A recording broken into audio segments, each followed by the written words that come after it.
रात में जग के यहाँ प्रत्येक वस्तु में आभास है हैं? इस क्षेत्र में। हाँ, साधना भूमि की समझ क्षेत्र साधने भूमि की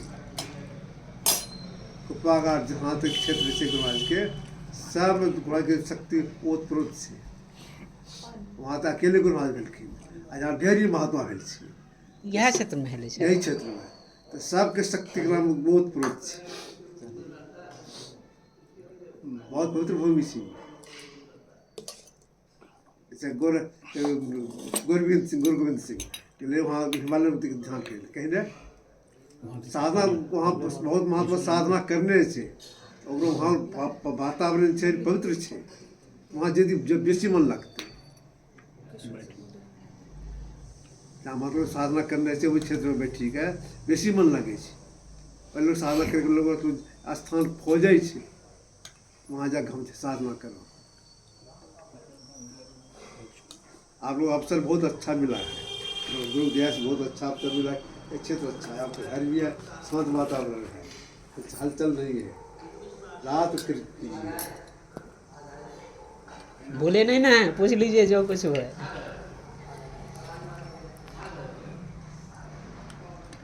3 बजे भोर में शांत वातावरण और शांत वातावरण रहता है तो अमृत वेला कहा गया है। और भगवान कृष्ण भी ध्यान करते थे 3 बजे भोर में। गुरुभाई गए हुए थे कटिहार कानपुर में सत्संग मंदिर है वहीं सत्संग था तो पूरा अपने पुरुष बोले थे महाराज जिनकी सभा में रहता था तो बोले थे जिनको अपने अंदर में प्रकाश देखना है रात को सुनना है ये रात में जग की ध्यान करें। नींद सतावे तो सो जाएं और फिर जग के करें रात में लगी रही।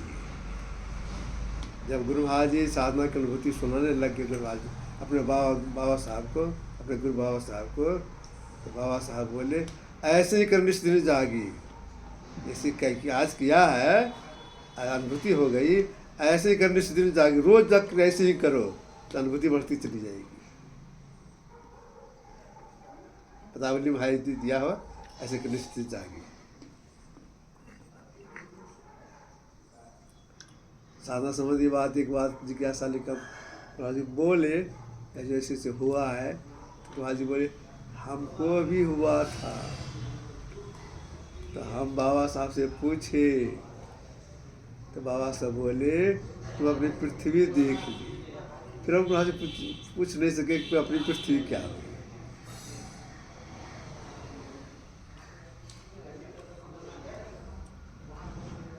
साधना कीजिए कुछ अनुभूति हो या कुछ जिज्ञासा हो जाए अब क्या करें तो हमसे संपर्क कर लीजिए बता दें।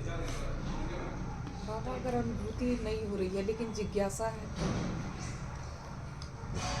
जिज्ञासा है करने की संयमित जीवन बिता के कीजिएगा तो अनुभूति होगी।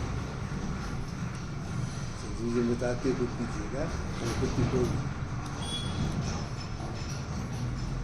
बाबा कभी कभी तो हम खुद सोचते हैं कि जैसे एक आत्मा के रूप में अनुभव करते हैं जैसे तो मुझे लगता है जैसे कि हम कुछ भी नहीं है। जैसे आँख बंद करते हैं तो वो महसूस मैं जो करती हूँ वो मैं हूँ असल में। ना मैं ये शरीर हूँ ना मैं ये पति हूँ ना मैं ये सामान हूँ ना मैं श्रृंगार हूँ मैं कुछ भी नहीं। मैं जो हूँ वो क्या हूँ। और कभी कभी लगता है बाबा जैसे कि अब कैसे जैसे स्वर्ग या नरक लगता है बाबा कुछ भी है स्वर्ग या नरक मुझे तभी महसूस होता है जब मेरी इंद्रियां हैं या मेरा शरीर है क्योंकि आत्मा को तो न जलाया न कुछ भी नहीं किया जा सकता है वो तो एक वायु के समान।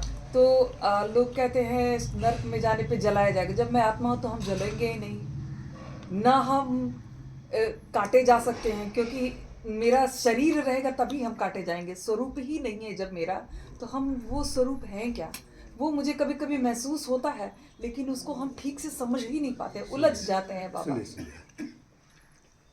अस्तु तो यहाँ जल गया जला दिए माँ की सूक्ष्म कारण महाकारण 3 जड़ शरीर के साथ इधर सुनिए 3 जड़ के साथ जीवात्मा निकला यहाँ से सूक्ष्म शरीर भी नहीं जलता है लेकिन यह आत्मा शरीर है।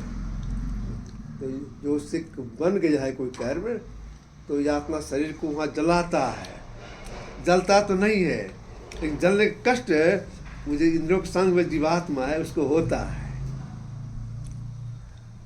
इंद्रियों को जीवात्मा को से कष्ट नहीं है। यह जीव जो है परमात्मा का अभिन्न अंश है, चेतन अमल सच सुख राशि है। तो इंद्रियों के संग में जो चार अंतर इंद्रियों संग में है, तो इसको कुछ अनुभव होता है। इसको जल जीवात्मा जलता नहीं है। और सदा के संगीत चार इंद्रियों वह भी नहीं जलता है। ये जो सूक्ष्म शरीर है वह भी नहीं जलता है, लेकिन इसको देख तब पाता है, इसको सूक्ष्म शरीर को कुछ अनुभव होता है, किसको जीव को, इंद्रियों संग में है, इसीलिए होता है। एक सुल्तानगंज की लड़की थी रानू, उनके पिताजी वकील थे, तो वो हमसे दीक्षा लिए और उसकी शादी भी बनारस में एकांत में बैठ के साधना की। तब आई हमारे पास, बाबा एक बात मैं सुनाऊँ आपको। हम कहिए। एक दिन ऐसा हुआ कि रात में जग के बैठ के ध्यान कर रही थी। ध्यान करते करते एकाएक शरीर से सुन्न हो गई।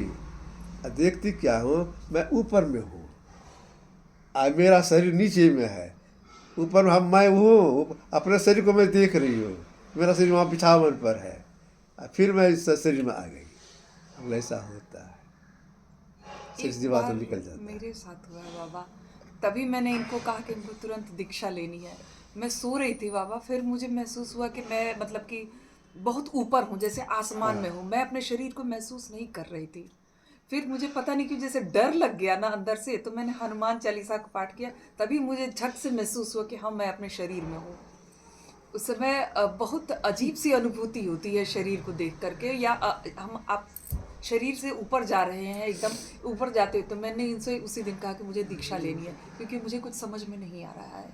तो कभी कभी तो ऐसा लगेगा, बैठे हैं ना, लगेगा शरीर घूम रहा ऐसे, घूमते घूमते चला गया ऊपर। सौ शरीर ऊपर जीवात्मा चला जाता है, लगता है उसको शरीर लेकर गया ऊपर गया। और फिर ऊपर कुछ जाने में, ऊपर चढ़ने में थोड़ा भय लगता है। जैसे भय लगता है फिर आ जाता है नीचे तुरंत। ऐसा होता है साधक, हाँ तो भय लगता है।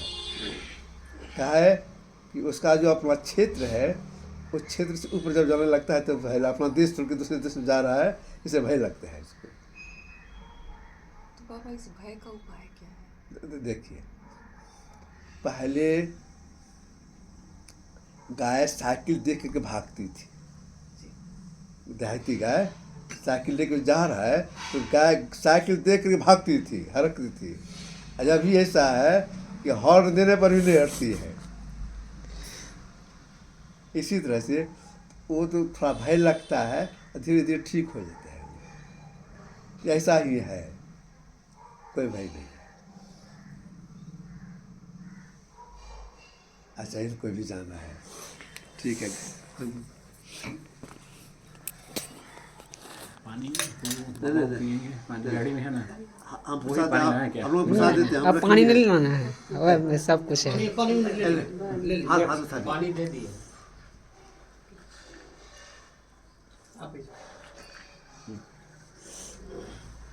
बच्चा को बुला लीजिए, बच्चा से प्रणाम करा दीजिए। चल जाओ। होनी ही है, क्योंकि अमर तो कोई नहीं है। फिर मृत्यु से इतना ज्यादा डर क्यों? नहीं होना चाहिए।